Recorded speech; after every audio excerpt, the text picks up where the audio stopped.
재판정의 소크라테스, 원칙과 용기. 70세 노인이 목숨보다 지킨 것은 무엇이었을까? 소크라테스가 70세가 되었을 때 아테네의 분위기는 좋지 않았습니다.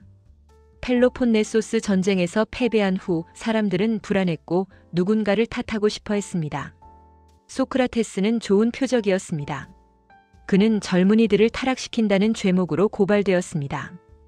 그의 질문들이 전통적 가치를 흔든다는 것이었습니다. 재판정은 500명의 시민 배심원으로 가득 찼습니다. 한가운데 소크라테스가 서 있었습니다. 70세의 노인. 젊었을 때는 튼튼했지만 이제는 허리가 굽고 걸음이 느렸습니다.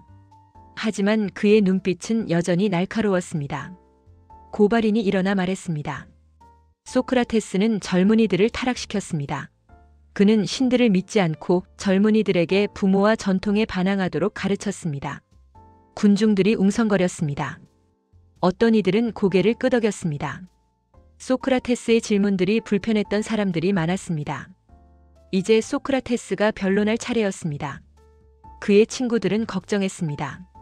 제발 겸손하게 말하십시오. 배심원들의 동정을 사십시오. 가족을 앞세우십시오. 소크라테스에게는 아들이 셋 있었습니다. 당시 관습으로는 피고인이 어린 자식들을 데려와 눈물로 호소하는 것이 흔했습니다. 배심원들이 동정심을 느끼면 무죄를 선언하곤 했습니다. 하지만 소크라테스는 다르게 했습니다. 그는 똑바로 서서 침착하게 말하기 시작했습니다. 아테네 시민 여러분, 나는 70년을 살았습니다. 그중 대부분을 여러분을 위해 살았습니다. 나는 전쟁에 나갔고 법을 지켰으며 시민으로서의 의무를 다했습니다.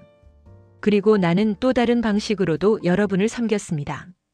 나는 여러분에게 질문했습니다. 불편한 질문들이었을 것입니다. 하지만 필요한 질문들이었습니다.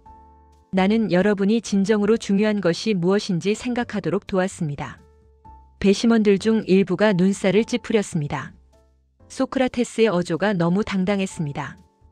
겸손하지 않았습니다. 그는 계속했습니다. 여러분은 나를 죽일 수 있습니다. 하지만 나를 침묵시킬 수는 없습니다. 만약 여러분이 나에게 소크라테스, 철학하는 것을 멈추면 살려주겠다고 말한다면 나는 이렇게 대답할 것입니다. 나는 여러분을 사랑하고 존경합니다. 하지만 신께 복종하는 것이 여러분께 복종하는 것보다 우선입니다. 나는 숨이 붙어 있는 한 철학하는 것을 멈추지 않을 것입니다. 군중이 술렁거렸습니다. 이것은 변론이 아니었습니다. 오히려 도전이었습니다. 소크라테스의 친구들은 머리를 감싸쥐었습니다. 소크라테스는 마지막으로 말했습니다.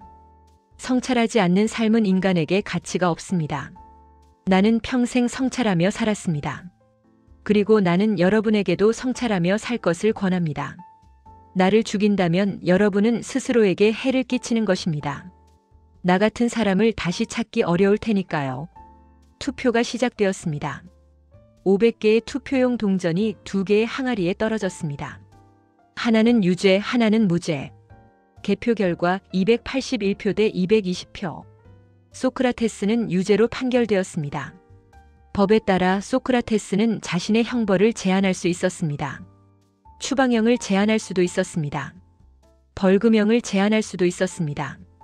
그러면 배심원들이 사형과 그 형벌 중에서 선택했을 것입니다. 대부분의 경우 배심원들은 가벼운 형벌을 선택했습니다. 하지만 소크라테스는 놀라운 제안을 했습니다.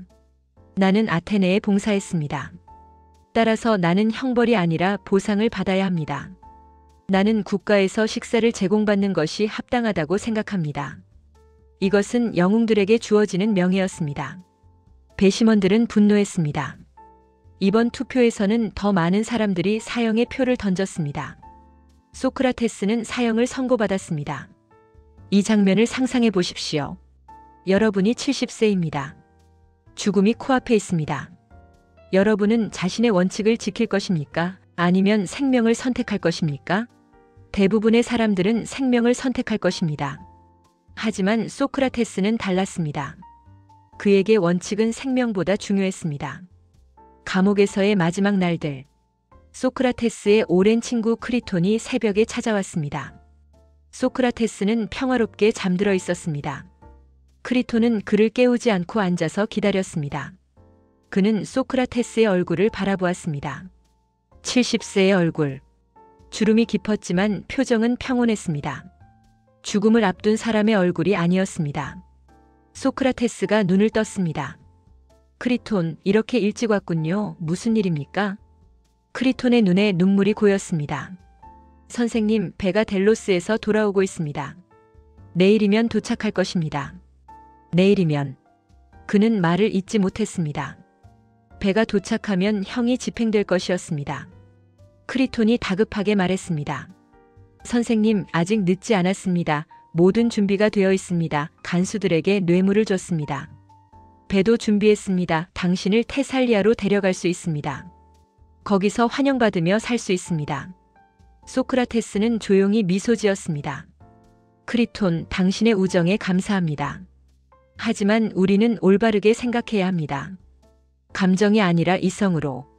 선생님, 크리톤이 목소리를 높였습니다. 사람들이 뭐라고 하겠습니까? 우리가 친구를 구하지 않았다고 비난할 것입니다. 소크라테스가 손을 들었습니다. 크리톤, 우리가 언제부터 대중의 의견을 중요하게 여겼습니까? 중요한 것은 옳은 일을 하는 것입니다. 이제 질문해 봅시다. 내가 탈옥하는 것이 옳습니까? 물론입니다. 크리톤이 외쳤습니다. 부당한 판결이었습니다. 당신은 아무 잘못도 하지 않았습니다. 소크라테스가 천천히 말했습니다. 그렇다면 이렇게 생각해 봅시다. 만약 아테네의 법이 사람의 형상을 하고 우리 앞에 나타난다면 그 법은 뭐라고 말할까요? 법이 말할 것입니다. 소크라테스, 당신은 우리 덕분에 태어났고 교육받았고 살아왔습니다. 이제 우리가 당신에게 불리한 결정을 내렸다고 해서 당신은 우리를 파괴하려 합니까? 하지만 판결이 부당했습니다. 크리톤이 항변했습니다. 그렇습니다. 소크라테스가 인정했습니다. 하지만 내가 평생 법을 지키며 산 것은 법이 항상 옳아서가 아닙니다. 법이 있어야 사회가 유지되기 때문입니다. 만약 내가 부당하다고 생각될 때마다 법을 어긴다면 법의 권위는 무너집니다. 그리고 법이 무너지면 사회도 무너집니다. 크리톤은 울었습니다. 선생님, 당신의 아들들은 어떻게 됩니까? 당신이 죽으면 고아가 됩니다. 소크라테스의 눈빛이 잠시 흔들렸습니다. 아들들. 그는 아들들을 사랑했습니다. 하지만 그는 말했습니다. 크리톤, 내가 아들들에게 가르쳐야 할 가장 중요한 것은 무엇입니까? 살아남는 것입니까? 아니면 올바르게 사는 것입니까? 만약 내가 탈옥한다면 내 아들들에게 무엇을 가르치는 것입니까? 어려울 때는 원칙을 버려도 된다는 것입니까? 크리톤은 더 이상 말할 수 없었습니다. 소크라테스가 그의 손을 잡았습니다. 친구여, 나는 오래 살았습니다. 좋은 삶을 살았습니다. 이제 죽을 때입니다. 나는 평생 올바르게 살려고 노력했습니다. 마지막까지 그렇게 하고 싶습니다. 이 대화는 우리에게 깊은 질문을 던집니다. 원칙과 생명, 무엇이 더 중요한가? 60대 여러분은 인생에서 수많은 타협을 했을 것입니다. 때로는 원칙을 굽히고 현실과 타협했을 것입니다. 그것이 나쁘다는 것이 아닙니다. 우리는 완벽할 수 없으니까요. 하지만 소크라테스는 우리에게 묻습니다. 당신이 절대로 타협할 수 없는 것은 무엇입니까? 당신이 지키고 싶은 마지막 원칙은 무엇입니까? 그것을 위해 무엇을 희생할 수 있습니까? 다음 편에서는 소크라테스의 마지막 날, 그가 독배를 마시기 전 제자들과 나눈 대화, 그리고 그의 평온한 죽음에 대해 이야기하겠습니다. 다음 이야기를 듣기 원하시면 구독과 좋아요 한 번씩 부탁드립니다.